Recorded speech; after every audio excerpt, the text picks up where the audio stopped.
It's the Security Weekly News, episode 265. I'm Doug White, and it's Friday on the week of 1 January 2023. So New Year's was falling away. We got virtual smells, Werfault, or I don't know how you say that, Server 2012, ChatGPT, Captcha, Rust Hyper, Qualcomm, and more on the Security Weekly News.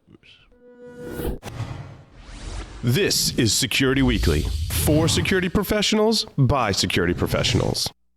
We interrupt our program to bring you this important message. It's the show that keeps you up to date on the latest security news twice a week. Your trusted source for accurate security information and expert analysis. It's time for Security Weekly News. How is your business staying one step ahead of cyber criminals? Secure your email applications, network, and data with Barracuda. Protect your business and go from zero to security in no time flat. Whether your team is working in one location or many, Barracuda has solutions that are easy to buy, deploy, and use. Learn how Barracuda can protect your business against ransomware, phishing, and other cyber attacks. Visit securityweekly.com/Barracuda. That's securityweekly.com/Barracuda. Barracuda, your journey secured. Welcome to the Security Weekly News, and here we are. In a new year, and Happy New Year and all that good stuff. Although I said all that on Tuesday, but it's still Happy New Year time. People keep saying that. A recent study looked at breaches which occurred from July of 2021 to July of 2022 and examined what the attackers were primarily trying to do. And 42.7% of the time in these studies, they went after the personal information, so the PII. And that seemed to be their main focus. According to the study from Imperva, PII is the most valuable information to steal since it can be combined with, this is interesting actually, it can be combined with other info on the dark web to try to assemble a much fuller representation of an individual. So it's basically a relational database, right? I mean, if you can get one piece of information from the breach, and then that also has some kind of common key, like a credit card number or an address or a zip code, even very vague things may work, or an email address, then you can actually create a join, right? Just like in a relational database. You match that information up with the information from another breach and create a join, and then you can fully exploit the person for identity theft. The simple fact is that there have been so many breaches is the sad part of this whole thing. Finance, professional services, healthcare, and public administration were the top 4 industries which had recorded the most breaches during that time period. So, if you haven't been breached yet, you probably will be soon, and probably in more than one way. Windows problem reporting, which is called Werfault.exe, is a component of all the Windows systems, and it's an error reporting tool that's now being used to sideload malware. So, and this was actually pretty complex sideloading here. Basically what happened is, sideloading is very stealthy, right? And it's really hard for antivirus to detect sideloaded kind of stuff. And normally in sideloading attacks, which they also did here, you actually put something into the path ahead of the something that's expected with the same exact name, and then that something gets loaded, usually a DLL. The campaign was being reported by K7 Security Labs, and they said they did not know who the attackers were, but they were very likely based in China. This particular malware arrives in a not-so-sophisticated way, but as an email with an ISO attachment. So, don't click those anyway. But the ISO, if you click it, it mounts as a new drive letter, which has Werfault.exe on it, and then a DLL file called faultrep.dll, which is loaded by Werfault.exe, is also placed right there with it. It also has an XLS file called file.xls. There's a shortcut file called inventory and our specialties.lnk. So if you click that shortcut link, it actually executes all this stuff. And because that DLL file is right there, then it's going to get executed. So once you start the link, script runner runs, executes Werfault.exe, all completely legit. So the antivirus stuff is going, well, this is a normal operation. But then that DLL gets loaded because it's closer. It may well not get detected. So it's basically just a path priority kind of problem, but it is a pretty bad thing that you can do that. The malware then runs puppy, or I guess PupY, I don't know how you say it, it's PUPY, puppy remote access Trojan DLL. I know the tool, but I don't know how you say it. And opens an XLS spreadsheet on your screen as a decoy. So while you're looking at this weird spreadsheet that popped up, it's running this access Trojan. The Trojan, of course, allows people to have full remote access to your system. So yeah, loads of fun.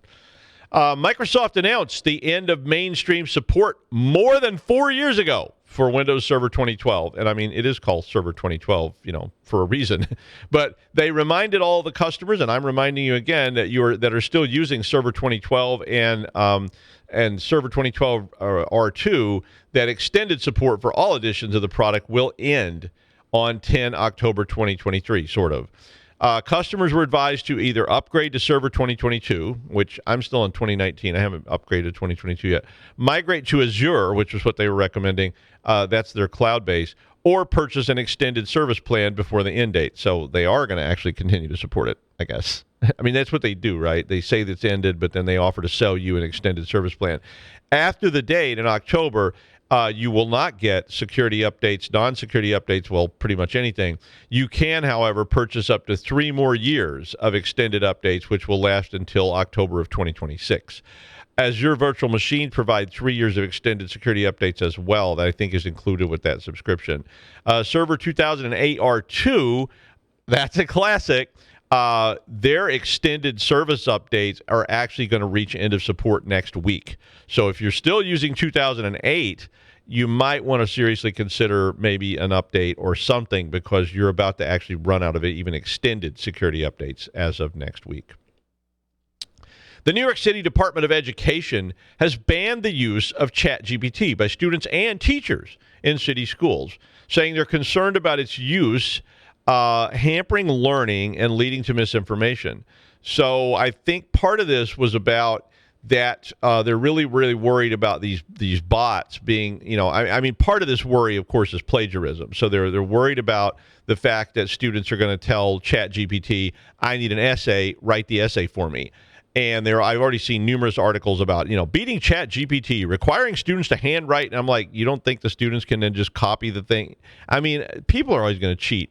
But the ban it will apply to all school devices and all school internet networks in New York City. So personally, it's just a waste of time, because students and teachers will still be able to use ChatGPT on their personal devices. So if they're cheating with it, then they're just going to use it anyway. I'm really not sure what the point of the ban is, but I mean, I guess it makes them feel better. I get that everybody's afraid that their kids are going to use ChatGPT to write their essay on Melville, and honestly, it is sort of good at this kind of thing, but then again, maybe not. But cheaters are going to cheat, so that part I think is just a moot point. I mean, people have been cheating since somebody cheated in Socrates' class by writing the answers on their leg or whatever. But I mean, I remember people fighting to get to the encyclopedia first when you got that assignment in a class in like middle school. We didn't have the internet, mind you. And, you ran down there to the Encyclopedia Britannica, and the first person who got there copied the article word for word out of the Encyclopedia Britannica. Everybody else had to come up with something different so they didn't get accused of copying off the first person, because their little essay on Martin Luther, is going to be like word for word out of Encyclopedia Britannica. And I guess the teachers never went and looked to see if it was word for word. But when you use ridiculous ancient language like doffed his hat or whatever, the teachers are going, that's weird. You use very archaic language. But it is ridiculous and sad, I think, to see these kinds of bans, because I just don't know where that goes. But you can't use ChatGPT on your school-issued stuff, but everybody's got a phone. So the only people who won't be able to access it are people without personal devices. And I mean, I don't know. I mean, if I catch people plagiarizing, I fail them. I mean, that's just what I do. And I actually try to catch them. And when they copy stuff off the internet and don't cite their sources, I fail them in the class. And it's right there in the syllabus. I mean, I guess the ban, though, primarily, they said, was focused on inaccurate and misleading information that the chatbot does often provide, because there's no guarantee that the chatbot is actually telling you the truth. You say, give me an essay on Herman Melville, with 500 words, and it will produce something. But is it accurate? Who knows? And how long will it be before it goes racist anyway? I mean, that seems to be sort of a progression of these things. And if you're copying that word for word, you may get in a jam. A South African group, not Deonford, who's a very cool South African group, but a new South African group called Automated Libra is using Captcha solving system to allow them to create accounts according to Palo Alto networks. I really hope they can help me. I'm looking for a tool because I always get the Captcha, which says something like, choose all the squares that contain feeble users. And I keep clicking on all of them so much that my mouse button is just covered in blood. But no, I'm not bitter. But anyway, the group is focusing on continuous integration and deployment of service providers like GitHub, Heroku, BuddyWorks, Togglebox, and those to set up new accounts very quickly on the platform so they can run crypto miners in containers. Now, according to the story, it was really interesting what they were doing. They use image magic to convert Captcha images into their RGB equivalents. So this was a feature of Image Magic. And then they use the Image Magic identity tool to extract the red channel skewness for each image. So this is some component of that, I guess. The value from the identity tool is then used to rank the images in ascending order, and they select the top one, which apparently is usually the answer. So I guess these are CAPTCHAs that you just select one square, not the ones I keep getting where they say choose everything in here that looks like Mickey Rooney. And I can't decide if the pumpkin is supposed to look like Mickey Rooney or it is Mickey. I mean, you just can't tell. But anyway, they've been creating hundreds of thousands of accounts on these services using these automated tools. So now Captcha is going to have to get even more difficult, right? I mean, I don't know what exactly constitutes a bus in their ideas, and I do want to know because I keep screwing that one up where it's like choose everything that's a bus. And I'm like, well, is that VW a bus or is it not a bus? What do you mean by bus? You mean like a city bus, a Trailways bus, a Greyhound, a Yellowhound? I don't know. Tell me. Give me some guidance here. Well, Rust Hyper has some problems in a very popular library. Hyper, if you've not used that, handles HTTP requests in Rust and other languages as well. JFrog found that projects which use the library like Axum, Salvo, and Conduit Hyper were all susceptible to denial of service attacks, which resulted from HTTP requests taking advantage. Now, Axum, Salvo, and Conduit Hyper said they have all fixed their code, but there is some number of the 2,579 projects listed in the Rust package repository crates.io, which depend on Hyper, and they have been downloaded, wait for this one, more than 67 million times. So basically what happens is there's a function in this Hyper library called 2_bytes, which is a mechanism which copies a request or a response into a bytes buffer. So this is a programming thing where you set up a buffer of bytes. And you can size this according to how much bytes you want to set up, right? So the buffer can be bigger or smaller depending on what you want to do. But if the header size limits are not set, then the function can actually create a vector that, is not the correct size. So they can actually make it oversized, make it so large that it actually crashes the whole operation, which effectively causes a denial of service. So if you are using this library or using tools that use this library, you may want to investigate, has this been patched or not, because they are apparently actively exploiting it. I mean, it just causes a denial of service, but, that's not always great if you're a business. Well, Rackspace blamed ransomware attacks on a 0-day. So they confirmed that the Play ransomware gang, which is a relatively new one, was behind the attack on Rackspace last month. And they have now said they will not bring back hosted Microsoft Exchange email service. And you remember this is a huge deal where all these people who were using Rackspace for Microsoft hosted Exchange email lost all their email, they lost their servers, and were being advised to switch to something else, like 365 or whatever. But it is continuing. They said they were going to continue trying to recover all the customer email data, which was lost in this attack on December 2nd. They indicated that more than half the customers who lost their hosted email service now have some or all of their data available to them for download. But they also said a very small number of people that actually downloaded this data, so they probably have their own backups and so forth. Nearly 30,000 customers were on this hosted Exchange email environment when the attack occurred. The company blamed Play for the intrusion and said they used a previously unknown exploit to break into the environment. Now, when I read this, it was a little bit complicated to me.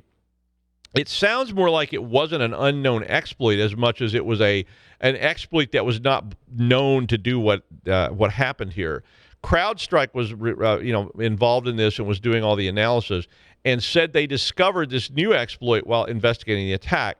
But they said the attack was a combination of some proxy not shell exploits, which have been around for a while, they had been patched, but that another exploit, which was not part of proxy not shell, had not been documented as a remote code execution bug, was actually used. It was documented as a privilege execution bug, but when it was combined with these other proxy not shell components, that actually created a remote execution bug, and as such, a whole new attack vector, and pretty much put Rackspace out of the Microsoft Exchange email business. So that's a pretty big deal, and for a lot of people, this meant a huge change late in the year, so they had to actually deal with it. More than 200 million with an M, Twitter users' information is now publicly available to download for free. This new data dump contains account names, handles, creation date, follower counts, and email addresses, and it is the same data that was actually leaked last month, which had more than 400 million Twitter accounts in it, but apparently they cleaned it up. The halving of it was a result of, according to this article, the removal of duplicates in the data set. So, and that was done by Privacy Affairs. The leaked data does not include phone numbers, physical addresses, or passwords, but it does enable a lot of social engineering and doxing type activities. The records were apparently acquired from Twitter in 2021 via a security flaw that Twitter says has been fixed. So, I guess we'll see. I mean, they continue to seem to lose this stuff. And, I don't think they got anything on me that's not already been got a dozen other ways. But like I said earlier, they are using these kind of data dumps to combine that with other, data dumps online and see if they can match things up by email or by, your handle or whatever. So be careful. And they also use it, of course, for social engineering. Well, for this week's Thread of the Week, I'll talk about supply chain again. I mean, I don't even know how many times since we've been doing this show that I've had supply chain down as my threat of the week. But it's a huge threat. And right in front of my eyes, when I pull up stories this week, were two significant supply chain threat kind of issues, which makes you wonder just how many of these things are actually out there lurking that we don't even know about yet, and how many are that we don't realize that we have these kind of vulnerabilities. I mean, and by we, I mean some 13-year-old kid named Anna who was poking around in a UEFI stack and figured out a bug. So you go, Anna. You keep this up. But first of all, I think the story I was reading that made me start thinking about this again was Qualcomm. And Qualcomm is a major manufacturer of firmware chipsets, and they've been around a long time. I mean, as long as I can remember building computers, I remember Qualcomm chipsets and things like that. And, anybody out there who's been involved in building computers or working on computers or building your own equipment and so forth are familiar with the idea of firmware. And I mean, most people that are building computers don't usually spend a lot of time worrying about firmware. They just sort of buy a motherboard they like that will do what they want, and they hope the firmware is of course compliant. Well, Qualcomm has always manufactured chipset, and this particular article is about the Snapdragon chipset. And so the Snapdragon chipset was a piece of firmware that is used in a wide variety of applications.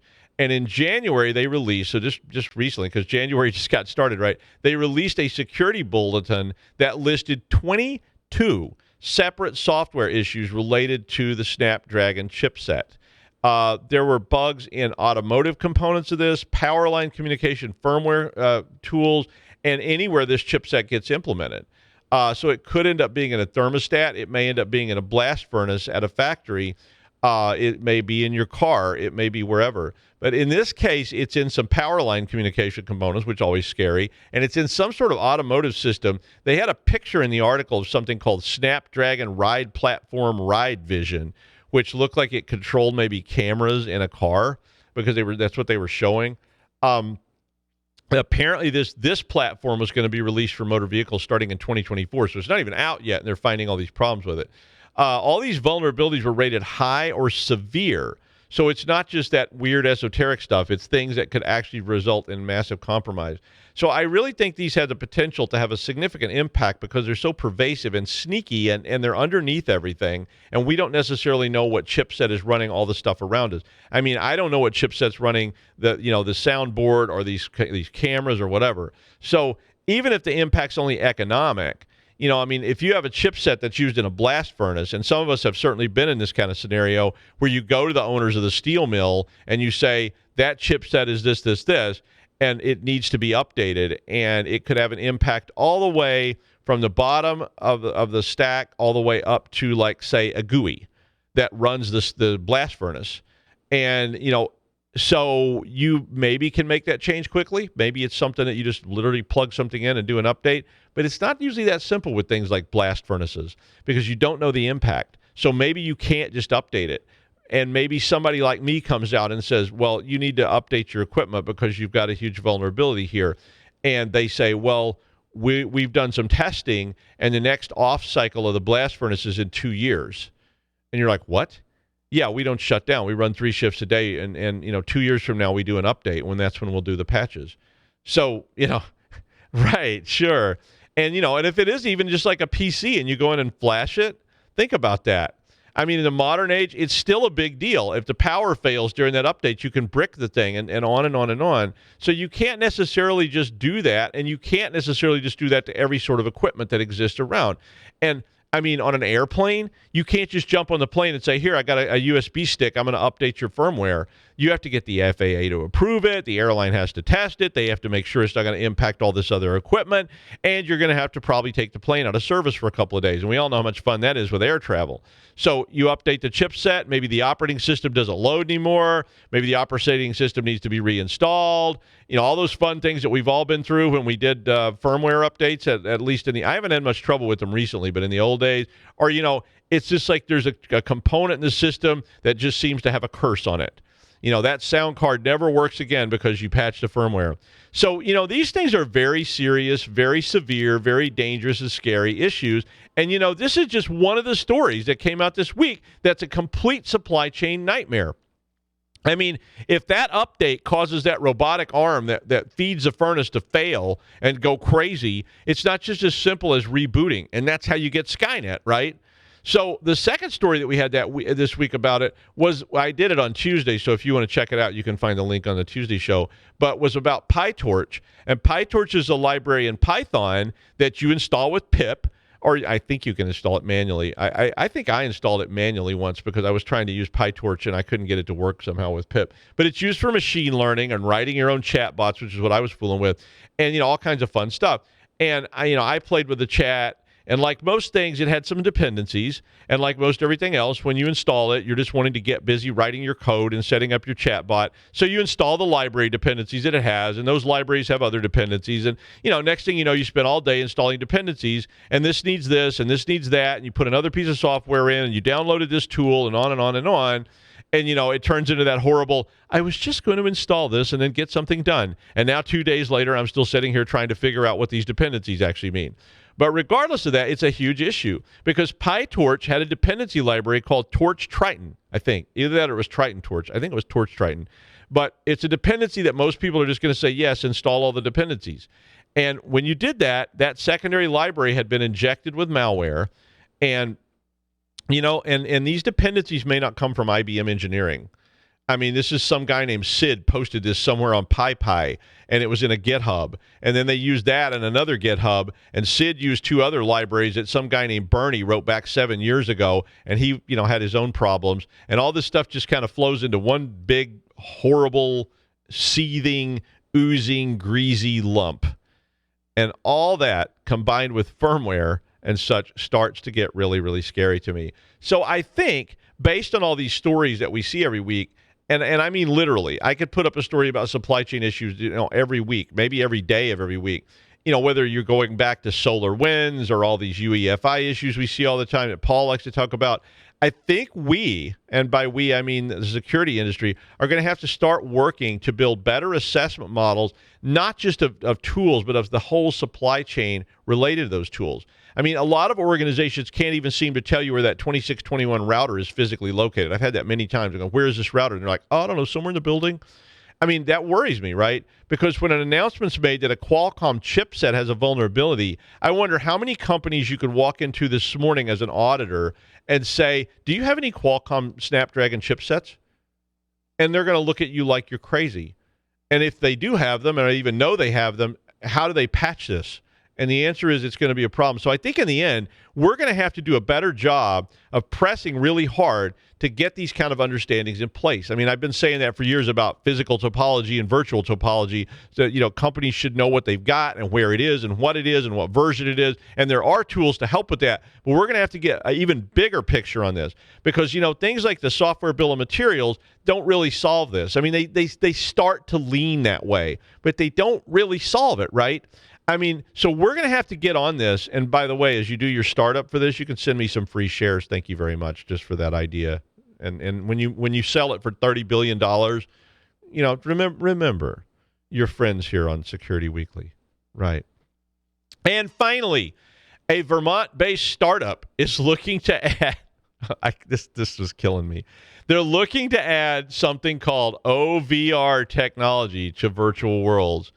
They basically want you to use their add-on to your VR headset, which contains an, wait for it, odor-filled cartridge, which pairs up with your gaming system via Bluetooth. So the test bed they were demonstrating had things like fresh roses, grass.